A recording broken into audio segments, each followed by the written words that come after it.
अस्सलाम वालेकुम रहमतुल्लाहि वबरकातुहू। आप देख रहे हैं टॉप 10 विद JNM और मैं हूं गुलाम नबी मदनी। दुनिया भर से आज की 10 बड़ी और इंतहाई अहम खबरें जिन पर आज हम बात कर रहे हैं।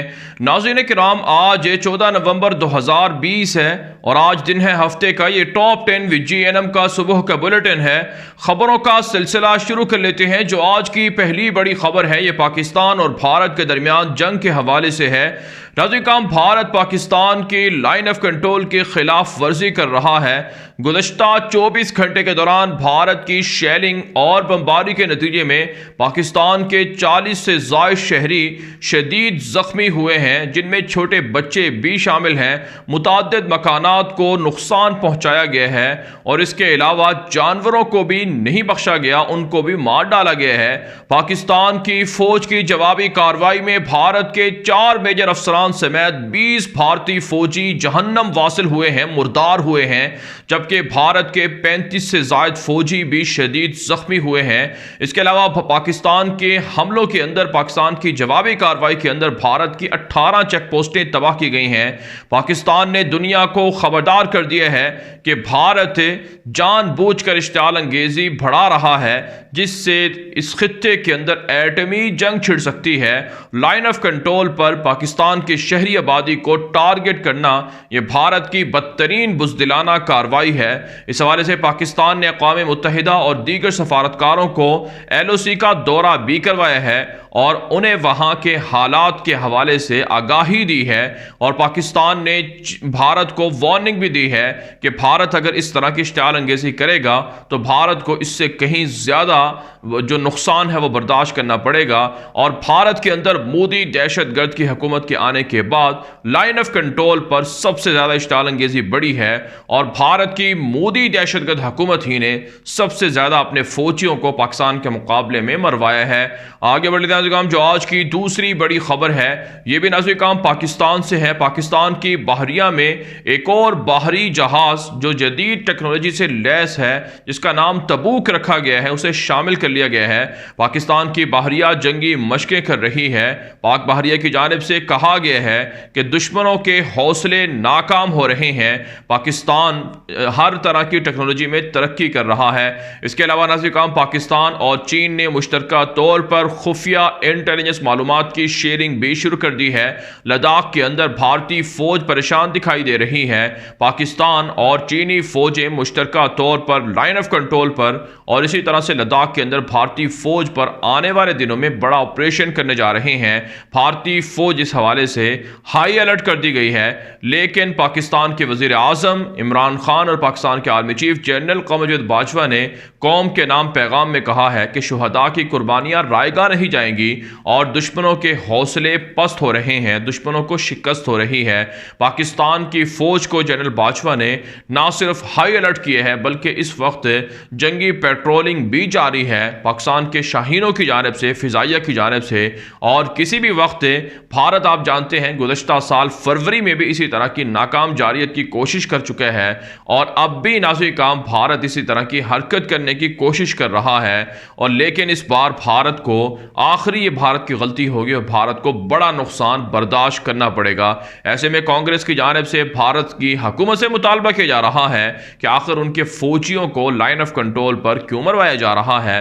भारतीय जनता ये जानना चाहती है कि मोदी पाकिस्तान के खिलाफ और चाइना के खिलाफ क्यों हजीमत का शिकार हो रहे हैं। आगे बढ़े नाज़रीन, जो आज की तीसरी बड़ी खबर है ये भारत से है। नाज़रीन, भारत का जंगी जुनून बढ़ता जा रहा है। एक और जदीद मिसाइल का भारत ने तजर्बा करने का दावा किया है। गुज़श्ता 2.5-3 माह के दौरान भारत 25 से ज़ायद मिसाइलों के तजर्बात कर चुका है। लेकिन भारत ये मिसाइल खुद से तैयार नहीं कर रहा बल्कि इसराइल और इसी तरह से जो अमेरिका या दीगर इत्तेहादी हैं वो भारतीय साइंसदानों के साथ मिलकर ये मिसाइल तैयार कर रहे हैं।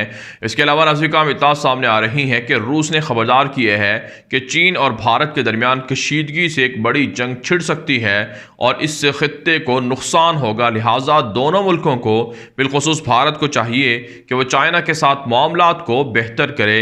जबकि नाज़रीन भारत की फ़ौज की जानिब से और हुकूमत की जानिब से दावा किया जा रहा है कि इसी हफ्ते एक और राउंड भी मुलाकात का होने जा रहा है, जिसमें चाइना और भारत इस बात पर इत्तिफाक करेंगे कि लद्दाख से फ़ौजों को हटाया जाए और कहाँ से फ़ौजें चाइना पीछे हटा रहा है। अगरचे नाज़रीन चाइना की जानिब से ताहाल भारत के इलाकों से फ़ौजें हटाने की खबरें सामने नहीं आ रही हैं, लेकिन भारत की झूठी हुकूमत और झूठा मीडिया अवाम को बेवकूफ़ बनाने के लिए दावे कर रहा है कि चाइना लद्दाख से फ़ौजें पीछे हटा रहा है। लेकिन हमारी इतलात ये हैं कि भारत की बुज़दिल फ़ौज इस वक्त कांप रही है, क्योंकि चाइना पाकिस्तान के साथ मिलकर लद्दाख में बड़ा हमला करने जा रहा है। जबकि नाज़रीन इत्तलात सामने आ रही हैं कि चाइना ने भारत से तिजारती ताल्लुकात कम कर लिए हैं। अब भारत से जो भारत की कंपनियों से जो मछलियों को चाइना इंपोर्ट करता था उसको भी अब बंद कर दिया गया है, जिससे भारत के साथ सालाना तिजारती ताल्लुकात 50 अरब डॉलर से भी कम सतह पर आ चुके हैं। आगे बढ़े नाज़रीन जो आज की चौथी बड़ी खबर है, यह नाज़रीन भारत की मुसलमानों के खिलाफ दहशतगर्दी के हवाले से है। आप जानते हैं नाज़रीन मोदी दहशतगर्द की हुकूमत ने राम मंदिर को बनाना शुरू कर रखा है बाबरी मस्जिद की जगह, और अब कल एक खबर सामने आई है कि भारत की जानिब से रिकॉर्ड शमें जलाई गई हैं, मोमबत्तियां जलाई गई हैं 5.5 लाख से ज़ायद हिंदुओं की रस्मों के मुताबिक। और रियासत उत्तर प्रदेश के वज़ीर आला ने कहा है कि जहां पर ये मंदिर कायम है अयोध्या, ये हिंदुओं के लिए एक मुक़द्दस शहर बनाया जा रहा है और इसको खूबसूरत बनाया जा रहा है। इसके लिए बाकायदा मोदी की जानिब से फंडिंग भी दी जा रही है, जबकि यहाँ पर बड़े बड़े तरक्याती काम भी करवाए जाएंगे। जबकि नाज़रीन आप जानते हैं मुसलमानों की बाबरी मस्जिद की जगह हिंदुओं ने राम मंदिर तामीर करना शुरू कर रखा है, जिसकी सिक्योरिटी पर भी भारी अखराजात आ रहे हैं। 10,000 से ज़ायद सिक्योरिटी के अफसरान को या लोगों को, एहलकारों को मुतय्यन किया गया है, जिस पर सालाना करोड़ों रुपए भारत के खर्च हो रहे हैं। यही वजह है नाज़रीन भारत एक तरफ से गुर्बत का शिकार है, दूसरी तरफ से इस तरह लोगों को बेवकूफ़ बनाने के लिए और अपने जो RSS के गुंडे हैं या BJP के दहशतगर्द हैं उनके दावों को पूरा करने के लिए अवाम के पैसे को बुरी तरह से ज़ाया किया जा रहा है। आगे बढ़े नाज़रीन जो आज की पांचवी बड़ी खबर है, यह अफगानिस्तान से है। नाज़रीन अफगानिस्तान के सूबा फारियाब के अंदर और दीगर बड़े सूबों में तालिबान ने बड़ी बड़ी कार्रवाइयाँ की हैं, जिसके नतीजे में 46 काबुल फौजी मारे गए हैं और मुतअद्दिद ज़ख्मी और गिरफ्तार भी हुए हैं। जबकि तालिबान का दावा है कि 5 टैंकों को भी तबाह किया गया है और मुतअद्दिद जंगी साजो सामान और गाड़ियों को भी कब्जे में लिया गया है। इसके अलावा नाज़रीन इत्तलात सामने आ रही हैं कि अब्दुल्ला ने हमलों के बढ़ने पर शदीद तशवीश का इजहार किया है और कहा है कि तालिबान को चाहिए कि वो हमले कम कर दें और अफगानिस्तान में क़याम अमन के लिए दोहा मुज़ाकरात में पेशरफ्त करें। जबकि नाज़रीन इत्तलात सामने आ रही हैं कि अक़वाम मुत्तहिदा ने कहा है कि अलकायदा के ज़रिए से अफगानिस्तान के अमन को नुकसान हो सकता है। तालिबान के साथ इल्ज़ाम लगाया कि तालिबान के अलकायदा से ताल्लुकात हैं, जिस पर तालिबान ने अक़वाम मुत्तहिदा की इस रिपोर्ट को मुस्तरद भी किए हैं। इसके अलावा नाज़रीन इत्तलात सामने आ रही हैं कि एमनेस्टी इंटरनेशनल की जानिब से कहा गया है कि अफगानिस्तान में सहाफ़ियों को कत्ल करवाना ये संगीन जंगी जुर्म है, जिसे रुकना चाहिए। लेकिन आप जानते हैं तालिबान वाज़े कर चुके हैं कि अशरफ गनी के जो नायब हैं अमरुल्लाह सालेह दरअसल वो सहाफ़ियों पर हमले करवा रहे हैं। आगे बढ़े नाज़रीन जो आज की छठी बड़ी खबर है ये तुर्की से है। तुर्की ने आज़रबैजान में आर्मीनिया को शिकस्त देकर अपनी बालादस्ती खित्ते में कायम कर ली है। रूसी अखबारों के साथ साथ यूरोप भर के मीडिया पर तुर्की की बालादस्ती की खबरें जारी हैं, जिस पर तुर्की ने कहा है कि अगर आर्मीनिया ने दोबारा से जंगबंदी माहिदे की खिलाफ वर्जी की तो तुर्की फिर से आज़रबैजान के साथ मिलकर आर्मीनिया को शिकस्त से दो चार करेगा। इसके अलावा नाज़रीन तुर्की के साहिलों के करीब 70 से ज़ायद मुहाजिरीन जो दरिया के अंदर, समंदर के अंदर डूब रहे थे, उन्हें बचा लिया गया है। इसके अलावा नाज़रीन इत्तलात सामने आ रही हैं कि तुर्की के खिलाफ यूरोप के स्कूलों के अंदर बच्चों की ब्रेन वॉशिंग की जा रही है, जहन साजी की जा रही है।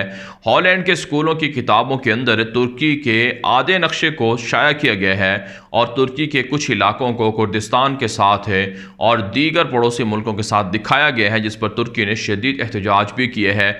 इसके अलावा नाज़िर इत्तला सामने आ रही हैं कि अर्जेंटाइन के अंदर बसने वाले 8 लाख से ज़ायद मुसलमानों के खिलाफ नफरत अंगेज़ी को जाहिर किया जा रहा है, बढ़ाया जा रहा है और वहाँ पर जो बाहिजाब मुसलमान ख़वातीन हैं उनके ख़िलाफ़ तशद्दुद का जो रेशो है वो बढ़ चुका है, जिस पर वहाँ पर इस्लामी तंजीमों ने, मुसलमानों ने शदीद तहफ़्फ़ुज़ात का इजहार किया है। ना सिर्फ फ़्रांस के अंदर है बल्कि अर्जेंटाइन और हॉलैंड के अंदर और दीगर बड़े यूरोपीय ममालिक के अंदर मुसलमानों के ख़िलाफ़ मुतनाज़ा जो मुहिम है वो चलाई जा रही है। मुसलमानों पर हमलों के लिए ईसाइयों को भड़काया जा रहा है।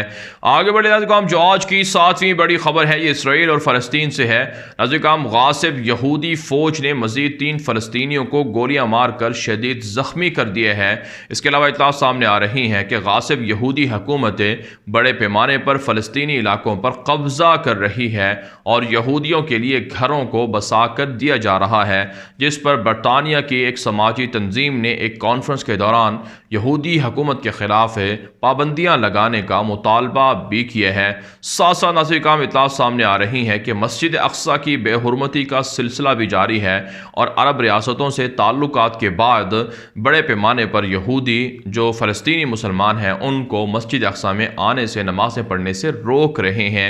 जबकि नाज़िर इसराइल के अंदर कोरोना बहरान भी जारी है, जिसकी वजह से लाखों यहूदी बेरोज़गार हो चुके हैं। नेतन्याहू के ख़िलाफ़ हर हफ्ते वीकेंड पर बड़े पैमाने पर मुजाहरे होते हैं और उनसे इस्तीफ़े का मुतालबा किया जाता है।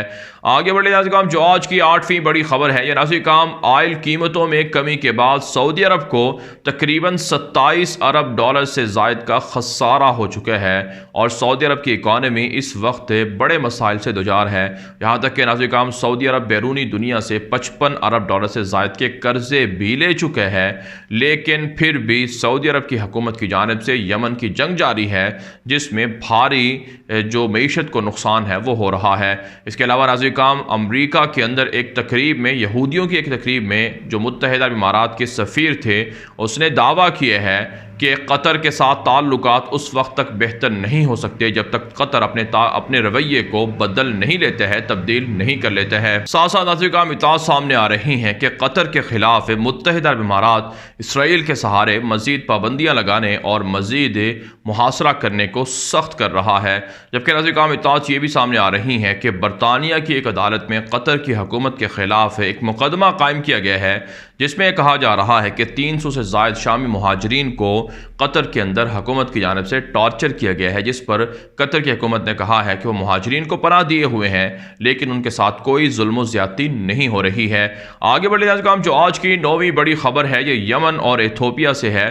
ताज़ा इत्तला सामने आ रही हैं कि यमन के अंदर हूसियों ने मारिब के अंदर एक बड़े फौजी अड्डे पर कब्ज़ा कर लिया है, जो इंतहाई अहम स्ट्रेटेजिक इलाका है जिस पर कब्ज़ा किया गया है और शदीद झड़पें भी जारी हैं, जिसमें यमन की हुकूमत और हूसियों के दरमियान लड़ाई हो रही है। इसके अलावा जो अलहदगी पसंद है यमन के अंदर जिनको मुत्तहिदा अरब इमारात सपोर्ट कर रहा है, उनके और हूसियों के और यमन की जो फ़ौज है उनके दरमियान भी झड़पों का सिलसिला जारी है। जबकि मुतअद्दिद शहरों में मुत्तहिदा अरब इमारात की साजिशों के खिलाफ यमन की अवाम ने एहतजाजी मुजाहिरे भी किए हैं। साथ साथ नाज़िर इथोपिया से खबर सामने आ रही है कि कबायली इलाकों में जो वहाँ पर झड़पें हैं वो जारी हैं, जिसमें अब तक सैकड़ों लोग मुतासर हो चुके हैं। अक़वाम मुत्तहिदा ने जंगबंदी की अपील की है, लेकिन इथोपिया की हुकूमत ने कहा है कि वो कबाइल के अंदर जो जंगजू हैं मुसल्लह, उनके खिलाफ कामयाबियाँ हासिल कर रहे हैं। जबकि नाज़िर इत्तला ये हैं कि सूडान के अंदर 15,000 से ज़ायद मुहाजिरीन इथोपिया से सरहद अबूर करके पहुँचे हैं, जो एक तरह से सूडान के लिए बड़े ख़तरे का बायस है। पहले ही वहाँ ग़िज़ाई किल्लत है, लेकिन अब मुहाजिरीन की आमद से जो सूडान की हुकूमत है उसने कहा है कि मसाइल में और ज़्यादा इजाफा होगा। आगे बढ़े नाज़िर जो आज की 10वीं बड़ी खबर है ये अमरीका से है। ताज़ा इत्तला सामने आ रही हैं कि जो बाइडन ने 306 इलेक्टोरल वोट हासिल करके कामयाबी हासिल कर ली है, जबकि ट्रंप के वोटों की तादाद, जो जीतने की तादाद है वो तकरीबन 232 है। इसके अलावा ट्रंप ने कहा है कि रिकाउंटिंग के ज़रिए से, लीगल चैलेंज के ज़रिए से जो बाइडन को वो शिकस्त देंगे और जो फ्रॉड हुआ, धोखा हुआ, धांधली हुई इलेक्शन के अंदर, उसे किसी भी तौर पर मुस्तरद नहीं किया जा सकता है। साथ साथ ट्रंप ने कहा कि कोरोना वैक्सीन अप्रैल तक तक आ जाएगी, लेकिन अगर जो बाइडन इक़्तिदार में आते हैं जिस तरह से वो दावे कर रहे हैं तो फिर अमेरिका तबाह बर्बाद हो जाएगा। जबकि अमेरिका के मुख्तलिफ माहिरीन का दावा है कि जो बाइडन के ख़िलाफ़ है अब ट्रंप 2024 की इलेक्शन मुहिम अभी से चलाना शुरू कर दी है और ट्रंप ने धमकी दी है कि वो जो बाइडन की हुकूमत को चलने नहीं देंगे। इसके अलावा नाज़रीन कामितात सामने आ रही हैं कि चाइना की जानिब से काफ़ी अरसे खामोशी के बाद बिलाखिर जो बाइडन को मुबारकबाद दी गई है कामयाबी पर, और चाइना ने जो बाइडन के साथ मिलकर नए ताल्लुकात को कायम करने पर अज़म ज़ाहिर किए हैं और कहा है कि जो कुछ ट्रंप के दौर में हुआ वो जो बाइडन नहीं करेंगे। भारत नाज़रीन काम दुनिया भर से थी आज की 10 बड़ी खबरें। इन खबरों के हवाले से आपकी क्या राय है? अपनी राय कमेंट के जरिए से ज़रूर हम तक पहुँचाएँ। मज़ीद खबरों के लिए आप हमारे ट्विटर अकाउंट्स दुनिया मेरे आगे और गुलाम नबी मदनी फॉलो कर सकते हैं। आज के लिए इतनी ही इजाज़त दीजिए। अल्लाह हाफिज़।